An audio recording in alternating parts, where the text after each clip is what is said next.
بسم الله الرحمن الرحيم. السلام عليكم ورحمة الله وبركاته.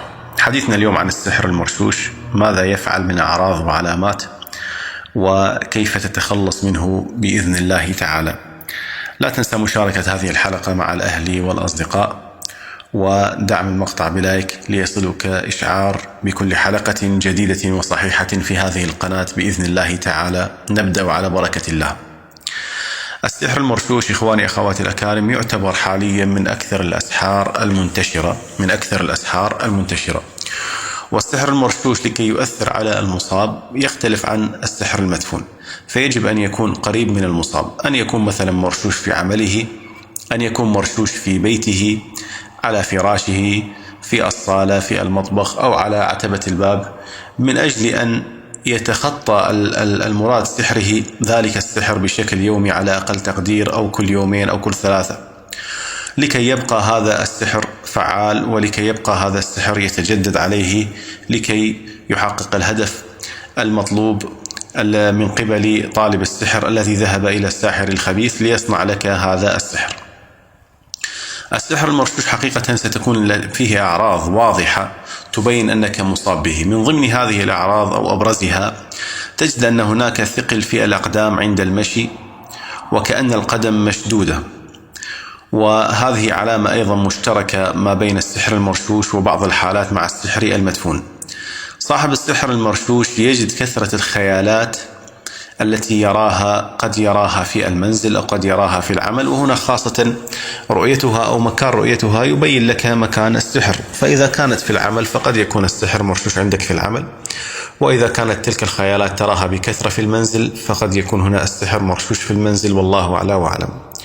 من أعراض السحر المرشوش أيضا اهتزاز الأعصاب بشكل واضح لدى المصاب، وخاصة الأطراف، الأصابع، اليدين والقدمين بالدرجة الأولى. القدمين تجد هناك اهتزاز تلك الأعصاب، حركات خفيفة في الأعصاب قد تبدأ تزيد أو تشتد أكثر وأكثر كلما كان السحر أقوى، وكلما زادت مدة الإصابة بهذا السحر المرشوش. اختراق المنزل، طبعا ستجد أن حالات اختراق المنزل واضحة جدا وكبيرة مع وجود السحر المرشوش.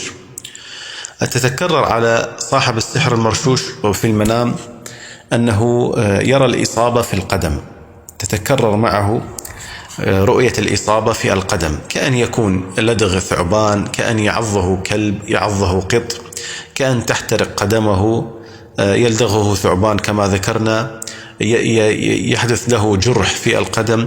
فتتكرر معه دائما رؤية مشاكل في الأقدام في المنام. هذه كلها من علامات الإصابة بالسحر المرشوش أخي الكريم، أختي الكريمة. فإذا وجدتها فيك فتعلم أنك بالفعل مصاب بهذا السحر الخبيث. أفضل علاج للسحر المرشوش بإذن الله تعالى، احنا كما ذكرنا أن السحر المرشوش من علاماته الأساسية اختراق المنزل، مختلف عن باقي الأسحار بشكل كبير، يعني اختراق واضح للمنزل. فإذا أنت عليك بالأول أن تقوم بعملية سد وغلق هذا الاختراق للمنزل الذي أنت فيه، لكي يتوقف دعم ذلك السحر. وبنفس الوقت هو عملية تطهير للمنزل من السحر المرشوش، لربما في مكان ما في المنزل وأنت لا تراه بطبيعة الحال.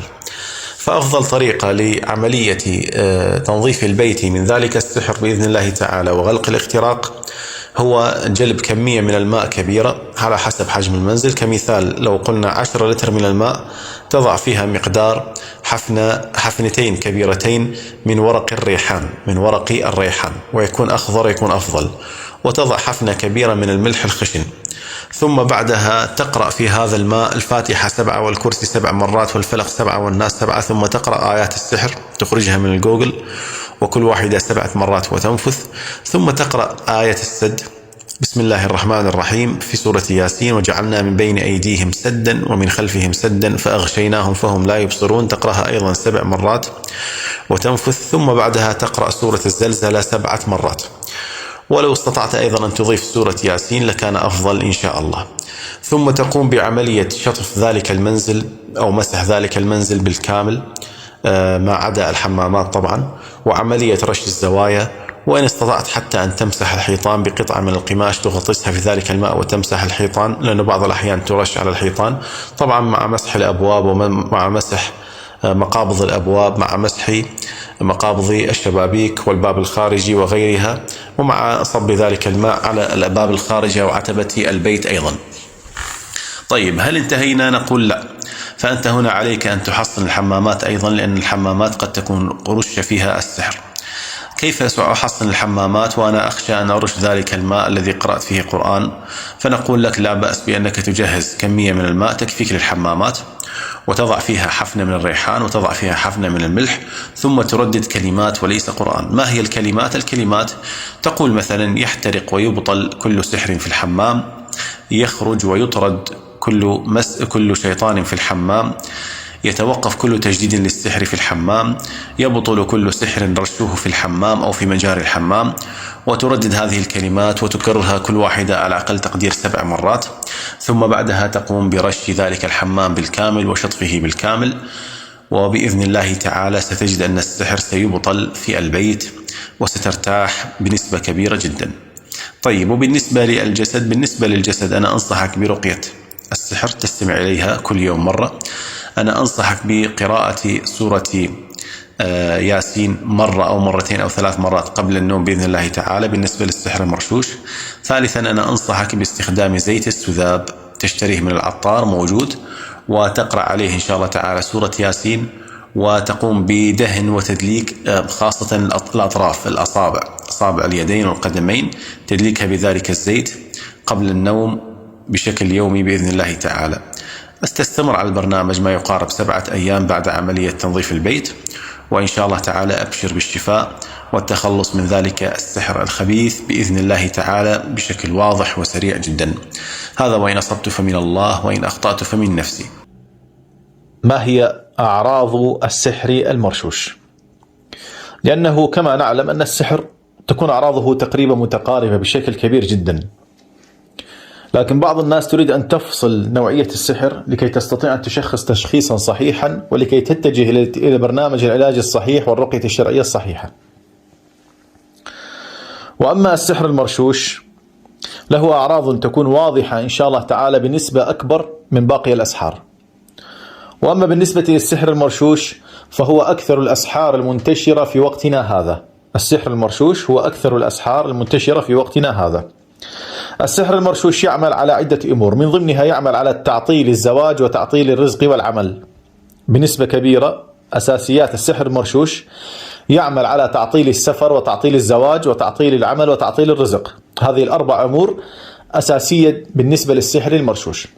وكلما طالت مدة السحر المرشوش وكلما بقي يسير بقرب أو فوق السحر المرشوش بالنسبة للمصاب، كلما بدأت تظهر معه أعراض أخرى أيضا، من ضمنها الآلام والمشاكل الصحية، نتحدث عنها إن شاء الله تعالى بشكل مفصل في هذه الحلقة. أولا، من أبرز أعراض السحر المرشوش وجود التشنج في منطقة كفين القدم، يعني في منطقة القدمين، وجود الآلام في منطقة الكعبين، وجود الوخز وكأن هناك لسعات موجودة في منطقة القدمين، وجود الخدر والتنمل في منطقة القدمين، وجود الحرارة وكأن هناك حرارة تخرج أو حرارة تدخل في منطقة أسفل القدمين، وجود تورم خفيف قد لا يرى بالعين يشعر به المصاب، أو بعض الأحيان يكون واضح أيضا التورم. بعدها يبدأ يصعد إلى الأعلى، وجود آلام في المفاصل وآلام في أسفل الظهر وخاصة الفقرات الثلاثة الأولى والأكتاف، وجود أعراض تكون مختلفة من شخص إلى آخر، من ضمنها إذا ما خرج من البيت قد يشعر براحة، يشعر بطمأنينة، وإذا ما دخل إلى البيت يشعر بحزن شديد، يشعر بخوف، يشعر بقلق. وهناك العكس، البعض يشتغل معه السحر معاكس، لا يريد الخروج من البيت، وإذا خرج من البيت سيشعر بالخوف، القلق، التوتر، الارتباك، يريد العودة بسرعة إلى البيت. فقد يشتغل بهذه الطريقة وقد يشتغل السحر بهذه الطريقة الأخرى. السحر المرشوش يعمل أيضا على التفريق، لأنه مرشوش، يعني وكأنما شيء للتفريق، يفرق بين الأزواج أو يفرق بين العائلة، يصنع أيضا للعائلة بأكملها، لبيت بأكمله بسحر واحد. السحر المرشوش نوعان.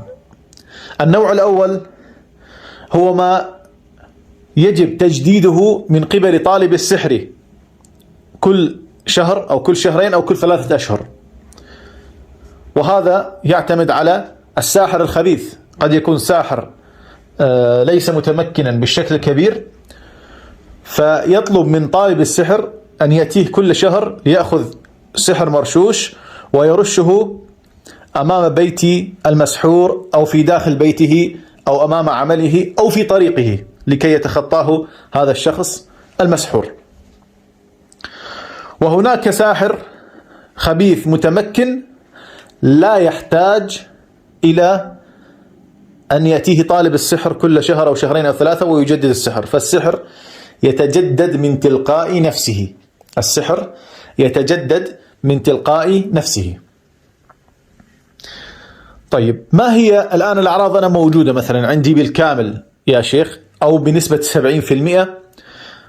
كيف أتأكد أيضا بشكل أكبر؟ نأتي الآن إلى القسم الثاني، وهذا مهم في عالم الإصابات الروحانية، في عالم الأسحار، في عالم العين، الحسد، السحر، وهو الأحلام.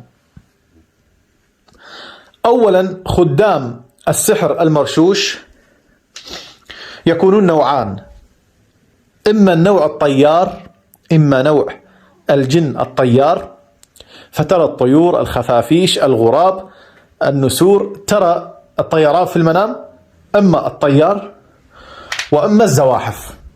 إذن السحر المرشوش نوعان يخدمه من الجن والشياطين: إما النوع الأول النوع الطيار، وإما نوع الزواحف. وتستطيع معرفة أن هذا السحر قد قام بصنعه ساحر خبيث متمكن يجدد نفسه بنفسه، أو أنه ساحر ضعيف ويحتاج السحر إلى أن يجدده صاحب العلاقة أو الذي ذهب إلى الساحر، عن طريق هذه الحيوانات التي تراها في المنام. فكلما كان حجمها كبير، كلما كان حجمها كبير وعملاق، تعلم أنها لا تحتاج إلى تجديد، وأن هذا الساحر متمكن، وأن هذا السحر يتجدد بنفسه في كل شهر. مثل الحيات العملاقة، مثل الزواحف العملاقة، السلحفاة العملاقة، مثل الفئران العملاقة، مثل كذلك الصراصير العملاقة، الوزغ العملاق، التماسيح. كل الزواحف تكون بشكل عملاق، أو الطيور العملاقة. لن تحتاج هنا أنك ستتأكد بشكل بنسبة 100% أن هذا السحر لا يحتاج إلى أنه يرشه طالب السحر في كل شهر أو شهرين أو 3 ليجدد ذلك السحر، وإنما هذا السحر يتجدد بنفسه. وأما السحر الذي يحتاج إلى تجديد، فستجد أنك ترى الصراصير الصغيرة بكثرة، ترى النمل، ترى حتى بالنسبة للطيور طيور صغيرة، أو ترى الذباب، أو ترى البعوض مثلا، ترى كذلك لربما الوزغ الصغير يعني بحجمه الطبيعي. هذه كلها لها علاقة بأن هذا السحر ضعيف، والقصد هنا ضعيف أنه يحتاج إلى تجديد مستمر من قبل طالب السحر. يعني طالب السحر بمجرد أنه توقف، لم يستطع الذهاب إلى الساحر، لم يجدد، تجد بتحسن أو تجد بضعف تلك الأعراض وذلك السحر بإذن الله تعالى. إذن إخواني أخواتي الأكارم، الآن عن طريق الأعراض، عن طريق المنامات، استطعنا بشكل مفصل أن نميز إذا ما كانت الإصابة هي إصابة سحر مرشوش، واستطعنا بشكل مفصل إن شاء الله تعالى أن نعرف نوعية السحر والعارض كذلك. وإن شاء الله تعالى من خلالها تستطيع أنك تتجه إلى الرقية الشرعية الصحيحة للسحر المرشوش، أو البرنامج العلاجي الصحيح للسحر المرشوش بإذن الله تعالى.